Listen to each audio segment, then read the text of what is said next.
نحمدہ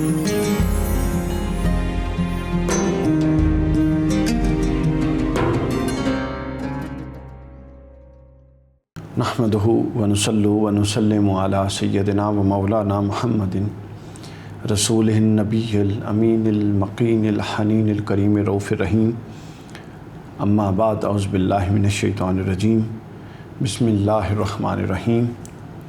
فمن اظلم ممن کذب علی اللہ وکذب بالصدق اذا جاءہ الیس فی جہنم مثوی للکافرین۔ صدق اللہ مولانا العظیم۔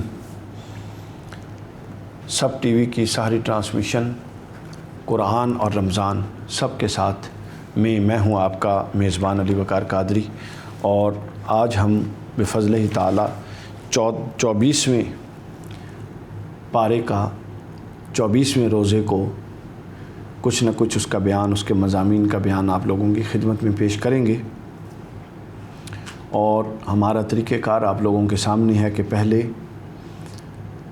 چند منٹس میں پارے کا جو بنیادی خلاصہ اور بنیادی مضامین ہوتے ہیں صرف ہم ان کا احاطہ کرتے ہیں، اور اس کے بعد جو میسر وقت ہو اس میں جو اللہ رب العزت کی طرف سے توفیق میسر آئے اس کے مطابق جو کچھ بیان ہو سکا وہ کر دیتے ہیں۔ 24ویں پارے کے جہاں تک موضوعات کی بات ہے تو 24ویں پارے میں کل اس کے 3 حصے ہیں 24ویں پارے کے، اور پہلا حصہ اس کا ہے سورہ الزمر پر مبنی۔ تو سورہ الزمر کا آغاز ہوا تھا پچھلے پارے میں، اس کا کچھ حصہ پچھلے پارے میں آ گیا اور باقی حصہ اس 24ویں پارے میں ہے۔ اس کا دوسرا حصہ ہے سورہ مؤمن۔ سورہ مؤمن مکمل 24ویں پارے میں ہے، اور تیسرا حصہ ہے سورہ حامیم السجدہ۔ اس کا ابتدائی حصہ اس پارے میں، یعنی اس پارے کے 3 حصے ہیں، سورہ الزمر پر مبنی، سورہ المؤمن اور سورہ حامیم السجدہ۔ اور اس پارے کے کل 10 مضامین ہیں، بنیادی مضامین جو 24ویں پارے کے، جن کو بنیادی اور اساسی مضامین ہم کہہ سکتے ہیں، وہ 10 ہیں اور 3 صورتیں ہیں۔ تو پہلا بنیادی مضمون جو 24ویں پارے میں آیا ہے وہ اللہ رب العزت کی ربوبیت کے حوالے سے ہے، یعنی توحید کا ایک پہلو ہے اور توحید کی ایک جہت ہے جو یہاں زیر بحث لائی گئی، کہ اللہ رب العزت کی ربوبیت، اور ربوبیت میں پھر آسمان اور زمین کی تخلیق، اس کے خالق ہونے کا ذکر، اور اس بات کا بیان کہ تمام انسان بے شک وہ کسی بھی ملت اور کسی بھی مذہب سے تعلق رکھتے ہوں، جب اللہ فرماتا ہے کہ یہ چیز ان کے سامنے جاتی ہے کہ اس زمین کا اور اس آسمان کا اور اس جہان کا خالق کون ہے، تو اللہ فرماتا ہے کہ وہ جو مشرک ہیں، جنہوں نے چھوٹے چھوٹے بھی خدا بنا رکھے ہیں، بت بنا رکھے ہیں، جو جس مذہب کے ہیں، وہ سب یہ کہتے ہیں کہ اس زمین اور اس آسمان کا خدا اللہ ہے، مالک اللہ ہے۔ تو گویا عقلی طور پہ ایک متفقہ دلیل ہو گئی، جس کو اللہ رب العزت نے توحید کی، ربوبیت کی دلیل کے طور پہ یہاں بیان کیا کہ زمین و آسمان کی تخلیق اللہ نے کی، اور یہ وہ فعل ہے کہ جس کو یہ مشرک اور منکر بھی مانتے ہیں۔ اور خود قرآن میں کئی جگہ ہے جب ان سے کہا جاتا ہے کہ بتاؤ رزق کون دیتا ہے، بتاؤ جب تم مشکل میں پڑتے ہو کون بچاتا ہے، بتاؤ اس زمین و آسمان کا خالق کون ہے، تو وہ کہتے ہیں اللہ ہے۔ بس یہ تو کہہ دیتے ہیں، لیکن جب عملی زندگی میں آتے ہیں تو پھر مشرک بن جاتے ہیں، شرک کرتے ہیں۔ اس چیز کا اللہ رب العزت نے رد فرمایا اور بیان فرمایا۔ دوسرا جو اس پارے کا بنیادی موضوع ہے وہ اللہ کی رحمت کی وسعت کا بیان ہے، کہ اللہ رب العزت کی رحمت بڑی وسیع ہے، اور انسان کو کبھی اللہ کی رحمت سے مایوس نہیں ہونا چاہیے، کبھی مایوس نہیں ہونا چاہیے، چونکہ مایوسی جو ہے وہ کفر کہا گیا، وہ کفر ہے، گناہ ہے۔ اور اللہ کی رحمت وہ اصول حرکت ہے جو انسان کو ہمیشہ مثبت جانب گامزن رکھنے کے لیے ایک اساس اور اصول کا درجہ رکھتی ہے۔ تو اگر انسان مایوس ہو جائے گا اور امید چھوڑ دے گا تو گویا کہ زندگی ختم ہو جائے گی۔ تو زندگی کس کے ساتھ ہے؟ زندگی امید کے ساتھ ہے۔ اس لیے اللہ فرماتا ہے کہ میری رحمت بڑی وسیع ہے، اور میری رحمت سے مایوسی یہ گناہ ہے۔ اس کے بعد تیسرا جو موضوع یہاں بیان ہوتا ہے اس پارے میں 24ویں پارے میں، وہ جہنمیوں اور جنتیوں کے جنت اور جہنم میں داخل ہونے کی کیفیت سے متعلق ہے کہ جہنمی جہنم میں کیسے کیا کہتے ہوئے کس ہولناکیوں کے ساتھ جائیں گے، اور جنتی جنت میں کیسے کیا کہتے ہوئے اور کس کیفیت اور کس لطف اور مزہ کے ساتھ جائیں گے۔ اس کے بعد ہم سورہ المومن میں داخل ہو جاتے ہیں، اور اگلا جو اس پارے کا بنیادی موضوع آتا ہے وہ مومن کے بیان کہ جب حضرت موسیٰ کی قتل کی سازش ہو رہی تھی، ایک خاص بندہ مومن کا بیان ہے اس پارے میں، اور اسی واقعے کی بنیاد پہ مفسرین نے لکھا ہے کہ اس سورت کا نام سورہ مومن بھی ہے، سورہ مومن جس کو کہتے ہیں کہ ایک بندہ مومن، اسی سورت کا ایک اور نام بھی ہے، ہم اس کی تفصیل میں آئیں گے کہ ایک بندہ مومن جو فرعون کے دربار میں تھا جب حضرت سیدنا موسیٰ علیہ السلام کی قتل کی سازش دربار فرعون میں تیار ہو رہی تھی، تو وہ مومن جو اب تک اپنے ایمان کو چھپائے ہوئے تھا وہ ان کو تنبیہ کر رہا تھا کہ خبردار ایسا نہ کرو، اس کے بڑے خطرناک اور بھیانک نتائج آئیں گے۔ لیکن فرعون اپنی کبر میں، اپنی رونت میں، اپنے تکبر میں باز نہ آیا، اور اس نے حامان کو کہا کہ ایک محل تیار کرو اتنا اونچا ہو کہ میں اوپر چڑھ کے دیکھوں کہ موسیٰ کا خدا کون ہے اور وہ کیا چاہتا ہے۔ اس مومن کا ذکر ہے۔ اس مومن کے بعد فرعون کی تکبر، رونت اور کبر کا ذکر ہے۔ پھر اس کے بعد جو اگلا موضوع ہے وہ اللہ سے اعراض کرنے والوں کی سزا کا بیان ہے، یعنی اب یہ اعراض کرنے والے ہی تھے نا سارے، فرعون، پہلے حضرت موسیٰ نے دعوت دی، پھر فرعون کے دربار میں اللہ نے ایک اہل ایمان کھڑا کر دیا جو ان کو بتاتا تھا کہ ایسے نہ کرو، لیکن وہ اپنی سرکشی پر ڈٹے رہے، اور سرکشی پر ڈٹے رہنے کے بعد منطقی ترتیب بھی یہ بنتی تھی کہ اب سرکشوں کا انجام ایک دفعہ طائرانہ طور پہ ان کی نظر سے گزار دیا جائے، تو یہاں سرکشوں کا انجام بیان ہوا اور اس کی سزا بیان ہوئی۔ اگلا موضوع جو آتا ہے وہ ہے انسان کی تخلیق کا بیان، کہ انسان کی تخلیق، اور یہ تقریباً غالباً چوتھی یا پانچویں دفعہ آ رہا ہے کہ انسان کو متنبع کیا گیا۔ اب دیکھیے نظم پہ غور کرنے کی ضرورت ہے، کیا شاندار نظم ہے، نظم پر غور کیجیے کہ پہلے فرعون کا قصہ بیان کر کے اور فرعون کے دربار میں اہل ایمان کا قصہ بیان کر کے، پھر فرعون کی کبر اور رونت کا قصہ بیان کر کے، پھر جو یہ رونت کرنے والے ہیں اور متکبرین ہیں ان کی سزا بیان کرنے کے بعد اب انسان کو دعوت دی گئی، یعنی پھر اس کے شعور کو اجاگر کیا گیا، اس کو غور و فکر اور تدبر و تفکر کی دعوت دی گئی کہ اے انسان تو اب یہ سب کچھ تجھے بیان اللہ نے کر دیا، اب غور کر کے تو تھا کیا، تو آیا کہاں سے ہے، تو نے جانا کہاں ہے، اور یہ جو درمیانی حصہ ہے اس میں تو سرکش بنا ہوا ہے، یعنی دعوت کا پہلو آیا اور بطریق غور و تدبر آیا، اور بتایا گیا کہ انسان تو مٹی تھا، پھر تو ایک قطرہ تھا تجھے بنایا، پھر تو ایک لوتھڑا بن گیا، پھر اس لوتھڑے پر ہم نے اس کے اندر ہڈی ڈال دی، اس کے اوپر گوشت چڑھا دیا، پھر تجھے پیدا کر دیا، پھر تو جوان توانا ہوا، پھر تو بوڑھا ہو جائے گا، پھر تو مر جائے گا، تو کس غلط فہمی میں ہے۔ یہ تمام چیزیں دعوتیں غور و فکر کے لیے، رجوع اللہ کے لیے، اور اس دورانیہ کو مختصر سمجھنے کے لیے کہ یہ ہمیشگی کے لیے نہیں، کوئی یہاں پہ ہمیشہ نہیں ہے۔ ہم سے پہلے کدھر گئے، جو ہم سے پہلی قومیں تھیں، امتیں تھیں، نسلیں تھیں، ہم میں سے کتنے لوگ ہیں جنہوں نے اپنے دادوں کو اور پردادوں کو دیکھا ہے؟ نہیں دیکھا۔ ہم بھی اپنا وقت گزار رہے ہیں اور ہماری آنے والی نسلیں ہمیں نہیں دیکھیں گی۔ یہ وہ حقیقت ہے کہ اگر اس حقیقت کو انسان سمجھ جائے تو یہ کنجی ہے کامیابی کی۔ حضرت سیدنا عمر فاروق کے حوالے سے ایک بات آتی ہے کہ حضرت فاروق اعظم کو کسی نے کہا کہ مجھے نصیحت کریں، تو آپ نے فرمایا ایک ہی جملہ، آپ نے فرمایا موت سے بڑی بھی کوئی نصیحت ہے جو میں کروں، اور وہ نصیحت تمہیں ہر وقت نظر آتی ہے، دیکھتے ہو۔ تو یہاں نصیحت کا پہلو تھا۔ اس کے بعد ہم سورہ حامیم السجدہ میں داخل ہو جاتے ہیں، اور اگلا جو اس پارے کا موضوع آتا ہے وہ آسمان و زمین کی تخلیق کے حوالے سے ہے کہ آسمان و زمین کی تخلیق اللہ نے فرمائی، اور اس پوری تخلیق کے اندر جو کچھ ہے، اس آسمانوں میں اور زمین کے اندر جو کچھ ہے، یہ اللہ نے 4 دن میں بنایا، اور آسمان کو 2 دن میں بنایا، یعنی 6 دن میں یہ کل تخلیق مکمل فرمائی، اس کا ذکر ہے۔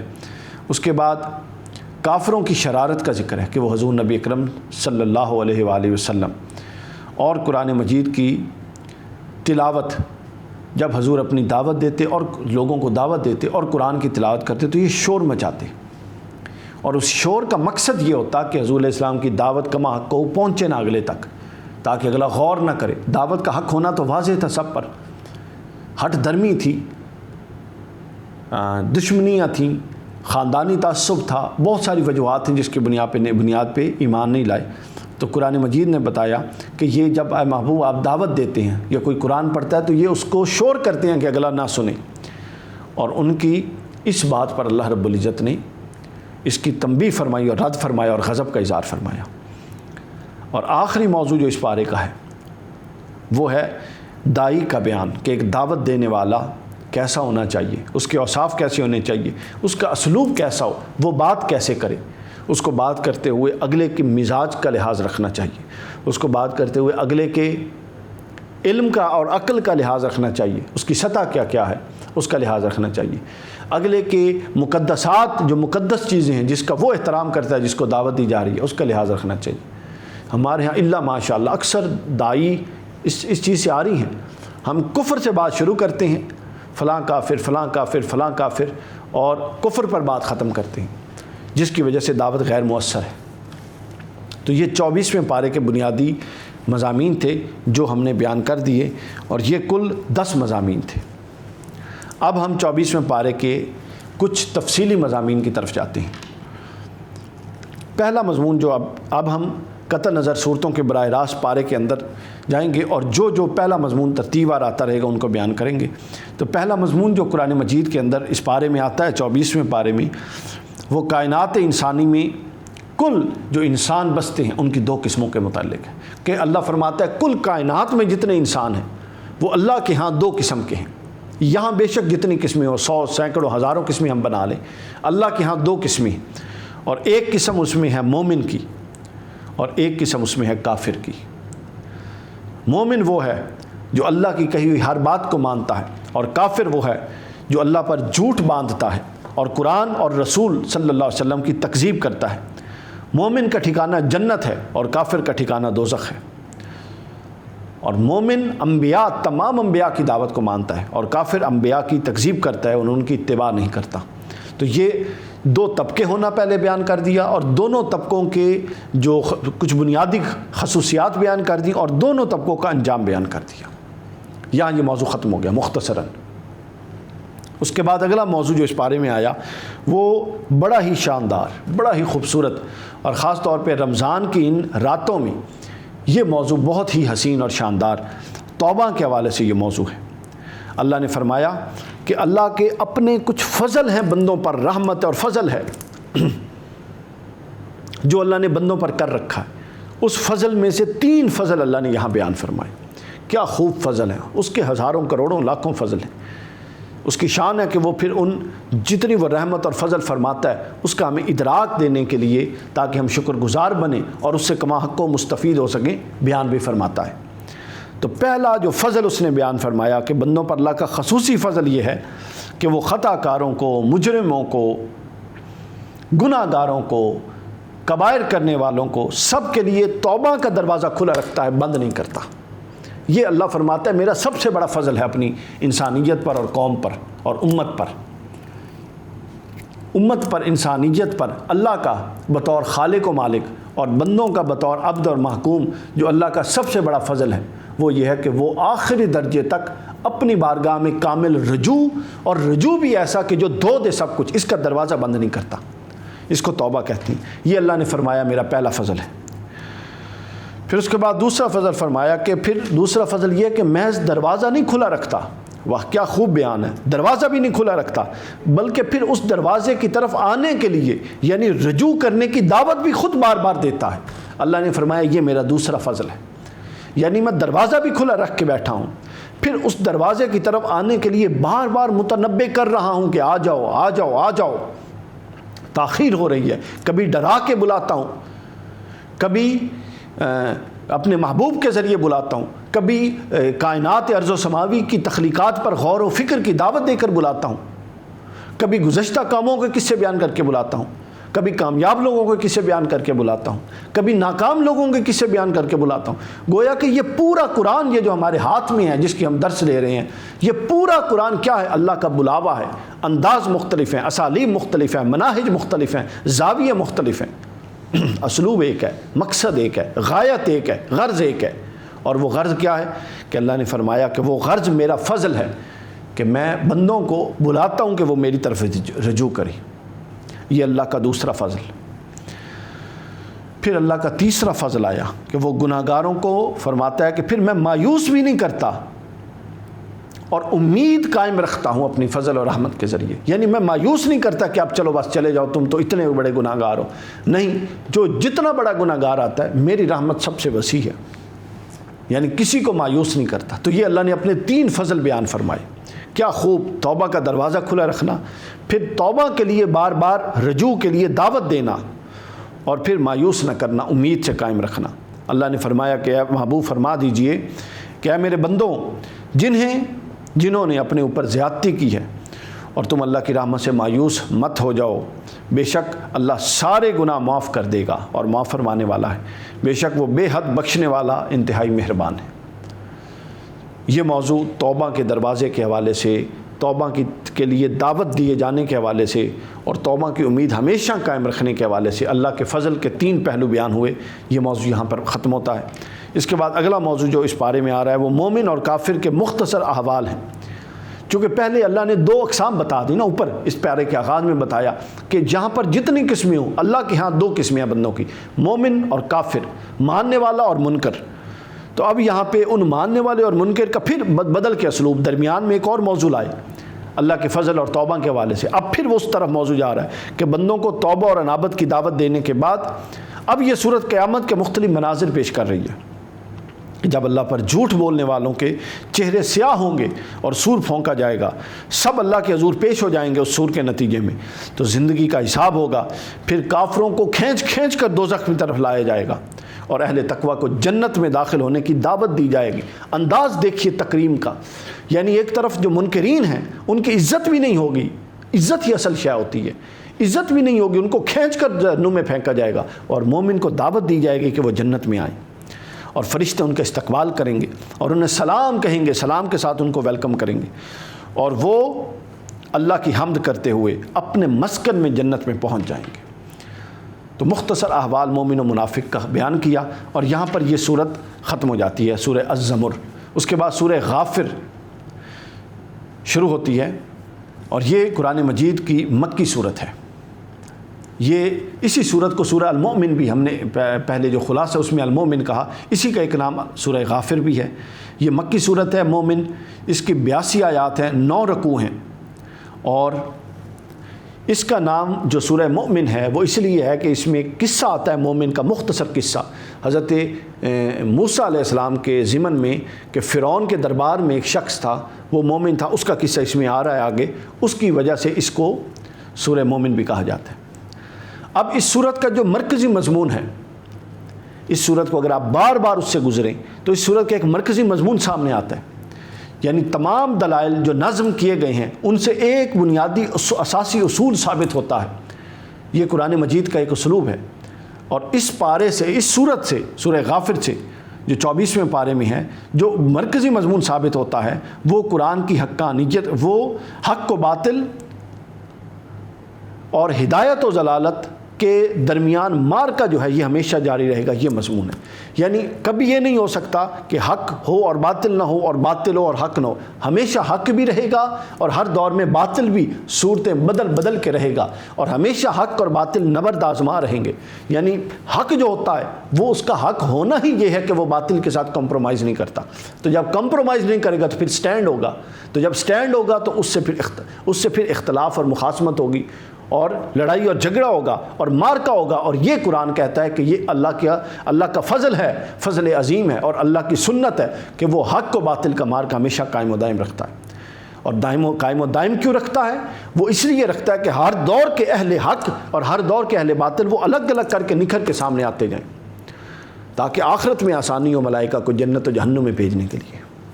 اس کے بعد اس صورت کی ابتدا حضور صلی اللہ علیہ وسلم کے دائمی معجزہ قرآن مجید سے ہوتی ہے جو صدیاں گزر جانے کے بعد بھی نبوت اور صداقت کی گواہی ہے. قرآن کہ اللہ کے علوم و معارف پر یعنی قدامت اور جو ہوتی ہے پرانا ہو جانا. نظریات پرانے ہوتے ہیں، افکار پرانے ہوتے ہیں، نئے افکار آتے ہیں، نئے نظریات آتے ہیں، لیکن قرآن مجید 1400 سال پہلے جتنا نیا تھا، آج 1400 سال گزرنے کے بعد اور 1400 سال گزارنے کے بعد اس کے افکار و نظریات آج بھی اتنے نئے ہیں۔ یہ نیا پہلو ہے قرآن مجید کی حقانیت کا جو یہاں بیان ہوا، جو اس سے پہلے بیان نہیں ہوا۔ دیکھیے کتنے خوبصورت انداز سے قرآن مجید اب ہر جو توحید کا موضوع ہے اس کے مقدمات مختلف انداز میں بیان کیے گئے، کانسٹیٹیوٹ کیے گئے، اور مختلف مقدمات اسٹیبلش کرتے ہوئے مختلف دلائل سامنے لائے گئے۔ اسی طرح رسالت کا معاملہ تھا، یہی آخرت اور قیامت کا معاملہ تھا۔ اب یہی قرآن مجید کے حوالے سے یہاں سمجھنے کی ضرورت ہے کہ دیکھیے کتنے بے شمار قرآن مجید کے حوالے سے اسٹیبلش کرتے ہوئے کہ یہ کتاب حق ہے، کلام اللہ ہے، ہدایت کی کتاب ہے، منبع رشد و ہدایت ہے، یہ سب ثابت کرنے کے لیے کتنی چیزیں اور کتنے دلائل اور کتنے مقدمات اس سے پہلے قرآن اسٹیبلش کر چکا ہے۔ مگر یہاں آ کے ایک شاندار نیا پہلو بیان کیا کہ ہر نظریہ وقت کے ساتھ پرانا ہوتا ہے اور اس کے اندر جدت کے لانے کی ضرورت پیش ہوتی ہے۔ ہر تصور وقت کے ساتھ پرانا ہوتا ہے، اس کے اندر جدت لانے کی ضرورت ہے۔ ہر چیز وقت کے ساتھ بدلتی ہے، مگر اللہ نے قرآن کا ایک نیا معجزہ اور نیا پن بیان کیا جو قرآن کے علاوہ کہیں نہیں، اور وہ یہ ہے کہ یہ 1400 سال گزر جانے کے بعد بھی پرانا نہیں ہے۔ یہ جس طرح 1400 سال پہلے ضروریات کے لیے کفایت کرتا تھا، یہ آج بھی کفایت کرتا ہے، اور یہ وہ مرکزی مضمون ہے جو قرآن مجید کی حقانیت کا یہاں پر باندھا گیا ہے کہ وہ آج بھی تر و تازہ کلام ہے۔ سائنسی ترقی، تحقیقات جدید، یہ جو ترقی کرتی جائیں گی، قرآن کی حقانیت تو بڑھتی جائے گی۔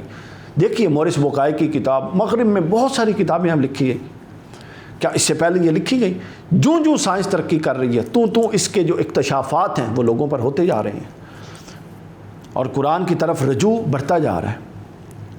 بے شک قرآن کو پیش کرنے والے جو مسلمان ہیں، داعیان ہیں، وہ کمزور لوگ ہیں، یعنی ان میں سے کم ہیں جو پریزنٹیبل ہیں، جو دنیا کی زبان جانتے ہیں، جن کی پوزیشن ایسی ہے کہ دنیا سنتی ہے، وہ بہت کم ہیں۔ لیکن قرآن خود اپنی حقانیت میں مضبوط ہے، یہ کسی بیان کرنے والے پہ نہیں کھڑا۔ اگر بیان کرنے والوں پہ کھڑا ہوتا تو اللہ ماشاء اللہ جو ہمارے بیان کرنے والے ہیں تو وہ تو اس کو ایک فرسودہ اور معاذ اللہ پرانی کتاب بنا دیتے۔ تو قرآن کا اپنا یہ معجزہ ہے کہ یہ اپنے اندر ہمیشگی، تازگی، استمرار، دائمیت، جامعیت، یہ تمام پہلو رکھتا ہے، اور ان پہلوؤں کو یہاں پر خلاصتاً قرآن مجید نے اپنی حقانیت کے طور پہ بیان کیا۔ اور اللہ نے ایک اور بات بڑی شاندار فرمایا کہ بس جو قلب سلیم جسے عطا ہوا اور وہ گروہی تعصبات اور حسد اور بغض سے پاک ہے، اور حسد اور بغض سے پاک سوچ رکھتا ہے، قرآن کے وحی ہونے کے بارے میں وہ متزلزل نہیں ہو سکتا۔ یعنی اگر حسد نہ ہو، کوئی بغض نہ ہو، بائسڈ نہ ہو، بندہ جانبدار نہ ہو، بغیر تحقیق کے پہلے ذہن بنا لینا، یہ معاملات نہ ہو، تو اللہ فرماتا ہے کہ جو ان پہلوؤں پر قرآن میں غور کرے گا اللہ اس کو ہدایت تک پہنچائے گا۔ اس کے بعد اگلا موضوع یہاں پہ شروع ہوتا ہے، وہ اللہ کی 4 صفات ہیں، اللہ رب العزت کی 4 صفات بیان ہوئیں، اور وہ 4 صفات آگے تک اس کے اثرات چل دیں گے۔ یہ 4 صفات جو ہیں بڑی شاندار، مختصر ہیں، لیکن اس کو یہ آگے کا پورا مضمون نظم کرتی ہیں۔ وہ 4 صفات یہ ہیں کہ اللہ رب العزت نے فرمایا کہ اللہ وہ ہے جو گناہ کو معاف کرتا ہے، گناہ معاف کرنے والا۔ اس کے بعد دوسرا، اللہ وہ ہے جو توبہ قبول کرتا ہے، یہ 2 پہلو۔ پھر تیسرا یہ ہے کہ اللہ وہ ہے جو سخت سزا دینے والا بھی ہے، اور چوتھا پہلو کہ اللہ وہ ہے جو بندوں پر فضل اور احسان کرنے والا بھی ہے۔ یعنی توبہ، گناہ معاف کر کے توبہ بھی ہے کہ اگر کوئی جھک جائے اور گناہوں کے بعد ترک توبہ، ترک گناہ کا ارادہ کر لے اور رجوع الی اللہ کا کامل عزم مصمم کر لے تو اس کے لیے پھر توبہ قبول کرنے والا آ جاتا ہے۔ اور اگر کوئی ڈٹا رہے، یعنی وہاں بات ایک ہی ہے، گناہ سے چلتی ہے، پھر آگے رویہ ایک آ جاتا ہے کہ تسلیم خم کا اور ایک ڈٹ جانے کا۔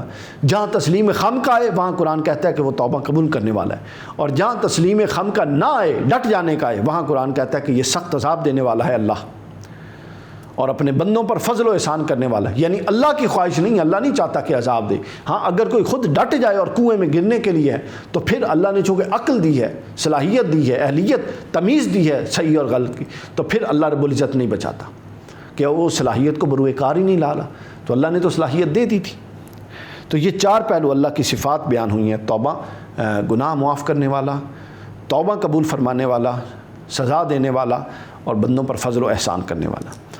اب اس مذکورہ 4 صفات کی روشنی میں آگے ملائکہ کی کچھ دعائیں آ رہی ہیں جو وہ مومنین کے لیے مانگتے ہیں۔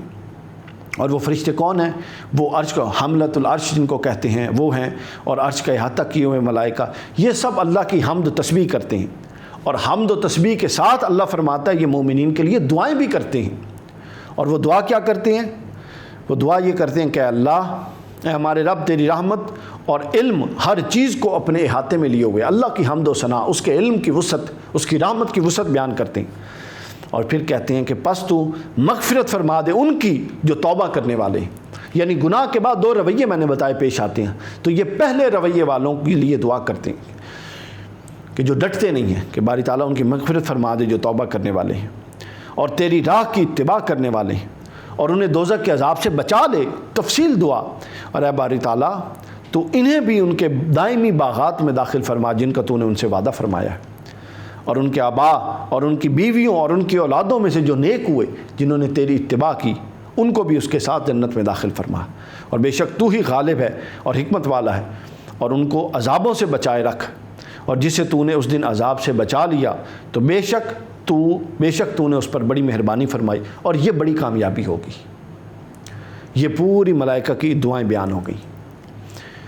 یہاں یہ اس کی دعاؤں کا، ملائکہ کی دعاؤں کا اور صفات الہیہ کے جو تناظر میں ملائکہ کی دعائیں تھیں ان کا موضوع ختم ہوتا ہے، اور اگلا موضوع جو آ رہا ہے وہ نظم قرآن اور اہل ایمان اور اہل کفر کا پھر تذکرہ ہے۔ یعنی نظم قرآن کا ایک نیا پہلو یہاں بیان ہو رہا ہے، وہ پہلو ریپیٹڈلی آ چکا ہے اس سے پہلے بھی، کہ جہاں ترغیب وہاں ترہیب، جہاں نذیر ہونا بیان ہوا وہاں بشیر ہونا بیان ہوا، تاکہ توجہ رہے، اٹینشن رہے، اور قرآن مجید کا یہ اسلوب ایسے ہی ہے، جہاں اہل جہنم وہاں اہل جنت، جہاں جہنمیوں کے تذکرے وہاں جنتیوں کے تذکرے، جہاں جہنم کی ہولناکی وہاں جنت کے کچھ انعام، یہ دونوں چیزیں ساتھ ساتھ ہیں۔ تو اب تک اوپر اہل مومنین کا، ان کے لیے دعائیں، ملائکہ کی دعائیں، جنت میں جانا، جہنم سے عذاب سے بچانا، یہ مقرب ملائکہ کی یہ دعائیں بیان کرنے کے بعد اب کفار کا حال بیان ہو رہا ہے یہاں پر، کہ باری تعالیٰ جب انہیں بھڑکتی ہوئی آگ میں داخل کیا جائے گا تو وہ اپنے اعمال بد کا انجام دیکھ لیں گے، چونکہ بس ختم ہو گیا ہوگا معاملہ، تو اپنے آپ سے سخت نفرت، اپنے آپ کو کوڑیں گے، اپنے آپ سے کوڑیں گے اور نفرت کریں گے، اور اپنے آپ کو برا بھلا کہیں گے، اور اپنے آپ سے معذرتیں پیش کریں گے کہ ہم نے کیا کر دیا، شرمندگی ہوگی۔ اور اس شرمندگی میں ایک بڑی شاندار بات آئی ہے اسی تناظر میں، وہ یہ آئی ہے کہ داروغہ جہنم کا کفار سے ایک بات مکالمہ ہے، ایک دفعہ بات چیت ہوگی، وہ قرآن مجید نے نقل کی ہے، سورہ غافر، سورہ المومن کی 10 اور 12 آیت، 10، 11 اور 12، ان 3 آیات میں داروغہ جہنم کا کفار سے ایک بڑا مختصر مکالمہ بیان ہوا ہے، کہ جب وہ کفار ذلت اور انکساری کے ساتھ آگ کے شعلوں سے نکلنے کی درخواست کریں گے، لیکن ان کی یہ درخواست ظاہر رد کر دی جائے گی، تو جہنم کے جو داروغے ہوں گے، دربان ہوں گے، وہ ان سے کہیں گے کہ جیسے آج عذاب کی شدت دیکھنے کے بعد تم اپنے آپ سے نفرت کر رہے ہو، کیا خوب بات انہوں نے کی، کہ آج تم جب اس عذاب میں مبتلا ہو تو خود سے نفرت کا اظہار کر رہے ہو، اور اس سے کہیں زیادہ نفرت اللہ اس وقت تم سے کرتا تھا جب اللہ تمہارے پاس اپنی محبت اور فضل کے تحت تم اس کے بندے تھے، اپنے انبیاء بھیجتا تھا، اپنی دعوت بھیجتا تھا، اور اپنی طرف بلاتا تھا کہ آؤ میری طرف، اور تم اس کی طرف نہیں آتے تھے۔ تو فرمایا جتنی نفرت تم اب کر رہے ہو اس سے زیادہ اس وقت اللہ تم سے کرتا تھا، لیکن تم، اور کیوں کرتا تھا اس کی وجہ کیا ہے، یعنی اللہ چاہتا ہے کہ ہم اس کی طرف جائیں۔ جب کوئی بندہ اللہ کی طرف جاتا ہے تو حدیث میں جتنی اللہ کو اس سے خوشی ہوتی ہے، توبہ اور رجوع کرنے والے ایک بندے سے کسی اور چیز سے خوشی نہیں ہوتی۔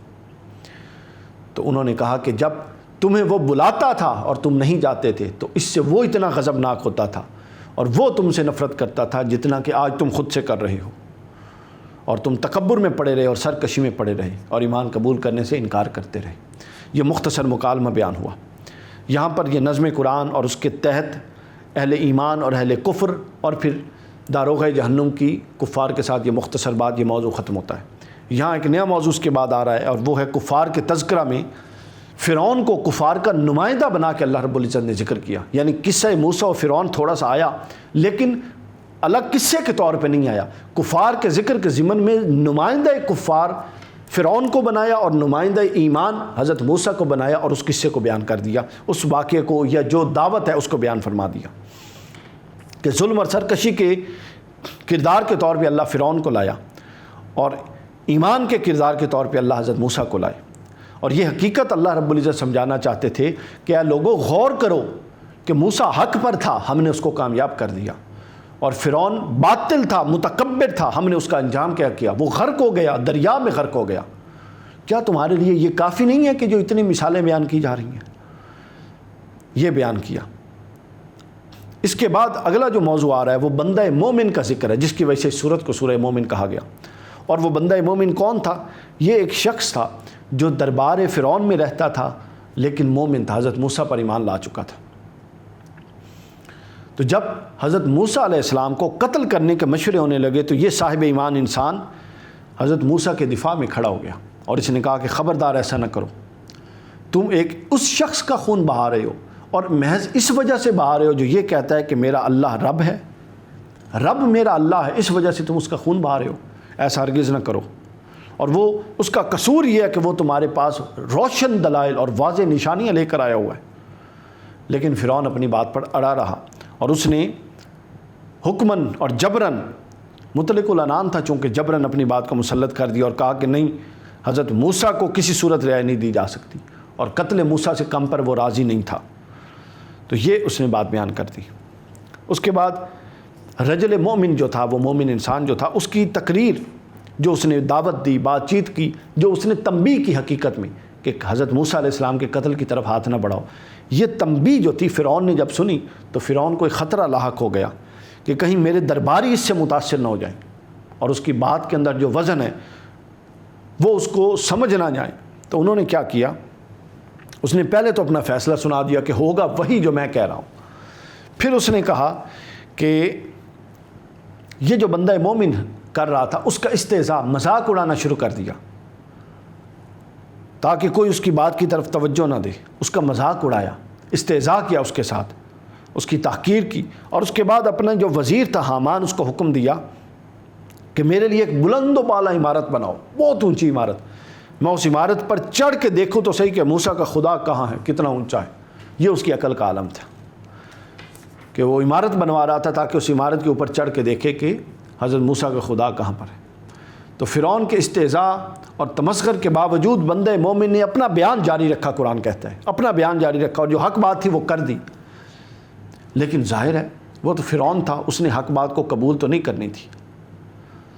تو نتیجہ کیا نکلا؟ نتیجہ یہ نکلا کہ وہ اللہ کے عذاب کا شکار ہوا، اور اللہ تعالیٰ نے اس کو اس کے انصار اور اعوان سمیت عذاب میں ڈال دیا۔ اور یہ عذاب دنیا میں بھی تھا، اور یہ عذاب قبر میں بھی ان کا پیچھا نہیں چھوڑے گا، اور قبر میں صبح اور شام، آخرت میں صبح اور شام یہ عذاب ان پر پیش کیا جاتا ہے، اور ان کو اس عذاب کا سامنا کرنا پڑ جاتا ہے۔ اور فرعون جیسے ناشکرے، متکبرین اور ظالموں کا عبرت آموز تذکرہ کرنے کے بعد اللہ رب العزت نے اگلا جو یہاں پر قرآن مجید میں اگلا موضوع آیا، اللہ نے بیان فرمایا، وہ اللہ کی نعمتوں پر شکر کا بیان ہے کہ اللہ کی نعمتوں پر شکر ادا کیا جائے۔ اور پھر ایک شکوہ بھی اللہ رب العزت نے یہاں پر کیا، نعمتوں کے شکر کی دعوت کے ساتھ ایک شکوہ ہے۔ پہلے نعمتوں کا بیان سن لیجئے۔ اللہ تعالیٰ نے فرمایا کہ اللہ نے تمہارے لیے رات بنائی تاکہ دن بھر کی تھکاوٹ رات کو اتارو، اور دیکھنے اور معاش کے لیے دن بنایا، اور زمین سکون اور قرار پکڑ چکی ہے اللہ کے حکم سے تاکہ تم اس پر چلو پھرو، اور آسمان کو چھت بنایا جو بغیر ستون کے اللہ کے فضل اور قدرت سے کھڑا ہے، اور حسین صورتوں سے نوازا، اور رزق کے طور پر پاکیزہ اور ستھری اور صاف چیزیں اللہ نے تمہیں دی، اور یہ سب اس کی نعمتیں ہیں۔ لیکن انسان ان نعمتوں کا شکر ادا نہیں کرتا۔ یہ نعمتیں بیان کر کے ہمارا رب ہم سے ایک شکوہ فرما رہا ہے، وہ مالک و مختار ہے، جو مرضی کرے وہ کر سکتا ہے، یہ سب کچھ اسی کا ہے۔ وہ ہم سے کیا شکوہ کر رہا ہے، یہ سننے کی بات ہے۔ وہ کہتا ہے کہ جن مقاصد کے لیے یہ نعمتیں دی ہیں، انہی مقاصد میں ان کو استعمال کرو، اور ان میں غور و فکر کر کے اپنے خالق کو پہچانو۔ یعنی کیا شاندار بات ہے۔ نعمتوں پر شکر کا مضمون کئی دفعہ آیا قرآن میں، یہاں نعمتوں پر شکر کا مضمون ایک نیا پہلو جو سامنے لایا وہ میں بیان کرنا چاہتا ہوں، اور وہ نیا پہلو یہ ہے کہ اللہ نے فرمایا کہ نعمتوں پر محض شکر یہ کئی دفعہ بیان ہو چکا، یہاں یہ ہے کہ نعمتوں پر شکر کا ایک نیا انداز بیان ہو گیا، اور حقیقی شکر کا تصور بھی بیان ہو گیا کہ حقیقی شکر نعمتوں پر یہ ہے کہ ایک نعمت جہاں استعمال کرنے کے لیے اللہ نے فرمایا، وہاں استعمال کرنا بھی اس کا شکر ہے۔ میں شکر ادا کرنا شکر نہیں ہے، بلکہ نعمتوں کا اپنے مصارف پر اور اصل محل پر اس کا استعمال جس کے لیے اللہ نے دی ہے اور حکم دیا ہے، اور جس سے روکا ہے اس سے رک جانا، یہ دونوں پہلو سامنے رکھ کے نعمت کا استعمال، یہ اللہ فرماتا ہے ایک شکر ہے۔ اور یہ اس لیے تمہیں دی گئی نعمتیں کہ ان نعمتوں کے اندر غور و فکر کرو، یعنی محض شکر ادا نہ کرتے رہو، غور و فکر بھی کرو کہ یہ نعمتیں کیا ہیں، کہاں سے آئیں، اور کس کے عوض اللہ نے ہمیں دی، بغیر کسی چیز کے عوض۔ تو اس کے ذریعے تم درجہ بدرجہ تدبر تفکر کے دروازے کھولو اور اپنے رب کی معرفت حاصل کرو۔ یعنی یہ دو پہلو نئے ہیں، ایک معرفت الہی بذریعہ انعامات الہی، اور دوسرا جو اس سے پہلے بیان ہوا کہ نعمتوں کا استعمال ان کے صحیح اور درست جگہ پر۔ یہ شکر کے دو نئے پہلو ہیں جو قرآن مجید یہاں زیر بحث لایا، جو اس سے پہلے زیر بحث نہیں آئے۔ اس کے بعد اگلا جو پہلو ہے، وہ اگلا جو موضوع بیان ہو رہا ہے، وہ انسان کو اپنی تخلیق پر غور کرنے کا حکم دیا گیا۔ کہ انسان تو اپنی تخلیق پر غور کر، خارج پر غور کا تو بے شمار جگہ حکم ہے، اس سے پہلے بھی حکم آیا، اب انداز بدل رہا ہے اور داخلی تحقیق پر، داخلی غور و فکر پر توجہ مرکوز کروائی جا رہی ہے۔ کیا انسان تو غور کر کے تو کیا تھا، تخلیق کے مراحل، مٹی سے لے کر، پھر مٹی سے نطفہ، پھر اس سے علقہ، پھر اس سے مدغہ، پھر اس سے ہڈیاں جڑنا، پورا انسان وجود، پھر بچہ، پھر جوان، پھر بوڑھا، پھر مرنا، یہ تمام مراحل بیان فرما کے اللہ نے فرمایا کہ بتا کون ہے جو یہ تمام مراحل کرنے پر قادر ہو، اور جو مسلسل تمہیں تغیر میں رکھے ہوئے ہے، یعنی ایک حرکت پر تمہیں جمود نہیں رکھتا۔ تو گویا یہ کیسے ہو سکتا ہے کہ وہ آگے جمود کا شکار کر دے؟ گویا کہ لائف کا اصل ہی یہ ہے، مضمون یہ ہے کہ یہ متحرک ہے۔ اقبال نے بھی اس طرف اشارہ کیا، علامہ اقبال نے فرمایا، فریب نظر ہے سکون و ثبات، تڑپتا ہے ہر ذرہ کائنات، ٹھہرتا نہیں کاروان وجود، کہ ہر لحظہ ہے تازہ شان وجود، سمجھتا ہے تو راز ہے زندگی، فقط ذوق پرواز ہے زندگی۔ تو زندگی یہ ہے تغیر، آگے سے آگے، آگے سے آگے۔ تو اللہ فرماتا ہے کہ اس تغیر پر جو میں نے زندگی پوری میں جاری اور ساری کر دیا، اس پر غور کر، اس تغیر پر غور اللہ کی معرفت کے دروازے کھولنے والا ہے۔ یہ موضوع یہاں پر ختم ہوتا ہے، اور اس موضوع کے آخر پر اللہ رب العزت نے پھر ایک تنبیہ فرمائی، اور وہ تنبیہ کیا تھی کہ ایک طرف انسان کی زندگی کا یہ عجوبہ اور یہ پورا قدرت الہی کی نشانیاں بیان کر دیں، اور دوسری طرف آیات الہیہ میں جھگڑا کرنے والوں کا انکار اور اعراض، جو یہ بھول جاتے ہیں کہ ہم مٹی سے بنے تھے، پھر ہمیں کن کن مدارج سے گزارا گیا، اور پھر ہم حتمی کس شکل میں ہیں، جو اس پورے مراحل سے رہنمائی نہیں لیتے اور بھولے ہوئے ہیں اور اعراض کیے ہوئے ہیں اور منکر بنے ہوئے ہیں۔ اللہ نے ان کو فرمایا کہ کیا آپ نے ان لوگوں کو نہیں دیکھا جو اللہ کی آیات میں جھگڑتے ہیں؟ یہ کہاں پھرتے ہیں؟ تعجب کا اظہار کیا کہ اتنی کھلی نشانی ہونے کے بعد بھی کوئی گنجائش انکار ہے؟ انکار کا گنجائش انکار نہیں ہے۔ یعنی کیسی عقلی اور مطلب ایک معقول استدلال کے ساتھ اللہ رب العزت نے فرمایا، نہ ڈرایا، نہ یہاں پہ کسی خوف دلایا، بلکہ محض عقلی تناظر میں بیان فرمایا، اور بڑے ہلکے انداز میں بیان فرمایا۔ تناظر پورا عقلی ہے، لاجیکل وے میں، کہ یہ سب کچھ جو بیان کرتے ہیں، یہ سب کچھ جو خود بندہ گزرتا ہے اور دیکھتے ہو، کیا یہ سب کچھ دیکھنے کے بعد بھی گنجائش ہے کہ اس پر اللہ کا منکر بنا جائے اور اس پر کسی اور کو یہ کریڈٹ دیا جائے کہ ماں سوا اللہ کو یہ کر سکتا ہے؟ کیا ممکن ہے کہ یہ سب کچھ دیکھنے کے بعد بھی کوئی اللہ کا منکر رہ سکے؟ یہ سوالات ہیں جو قرآن نے قائم فرمائے ہیں۔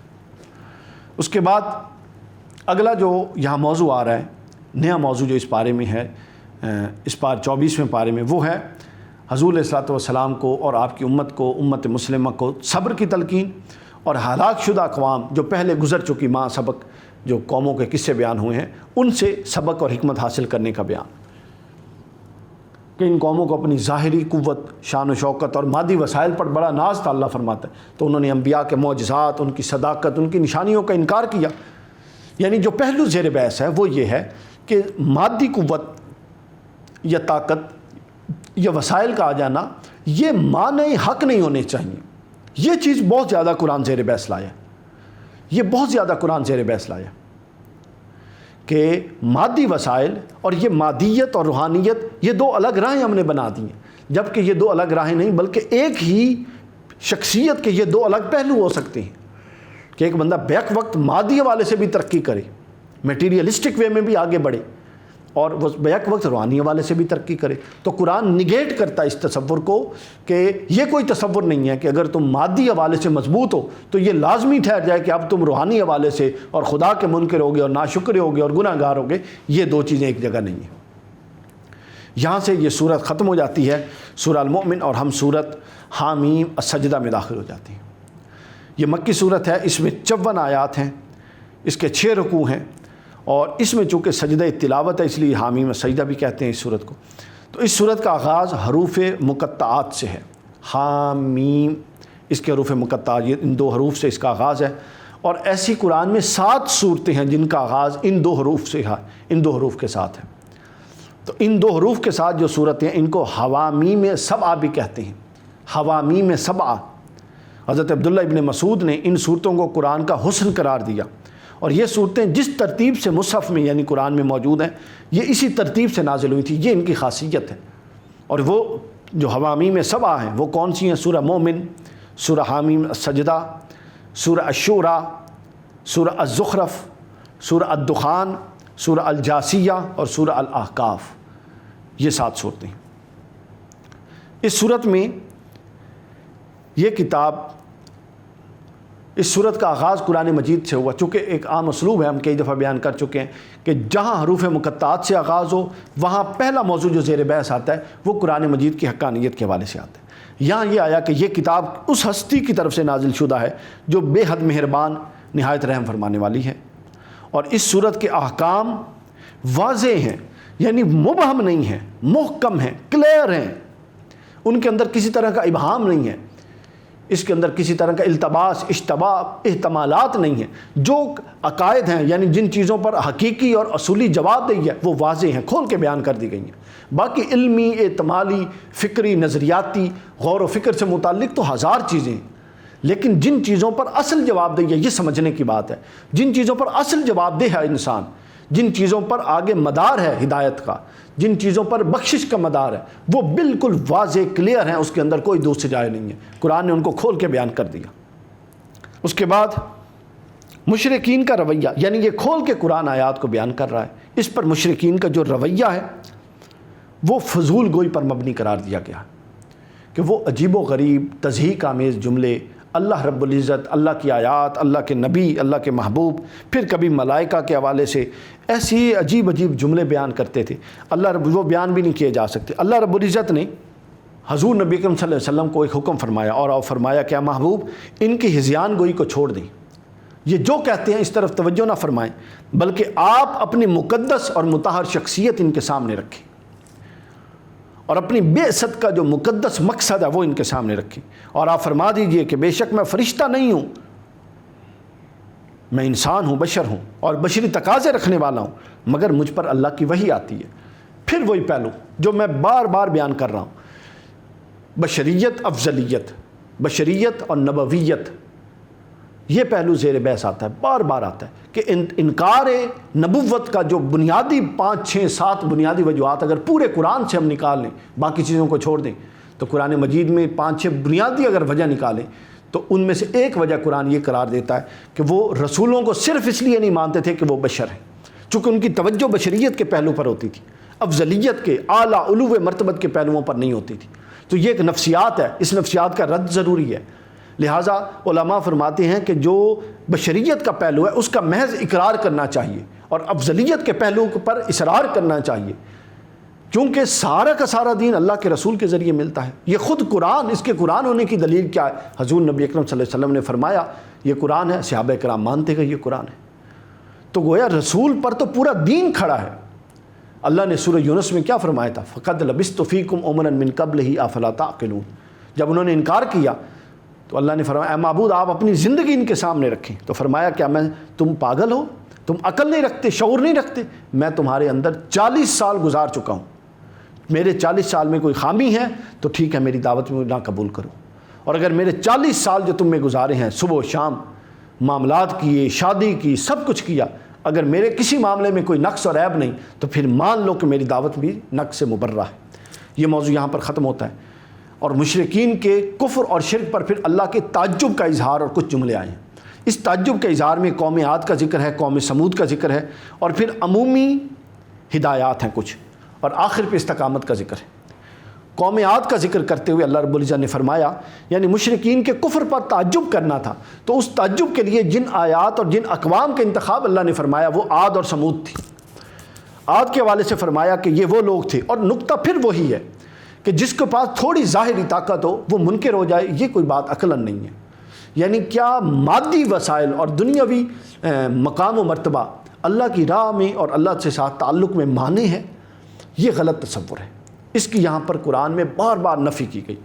تو فرمایا کہ قوم عاد کو قوم عاد کو اللہ نے حیرت انگیز جسمانی قوت دی تھی، اور اتنی قوت و طاقت کا دی تھی کہ وہ ان میں سے ایک شخص پہاڑ سے چٹان توڑ لیتا تھا، یعنی پہاڑ کا ایک کونا توڑ لیتا تھا۔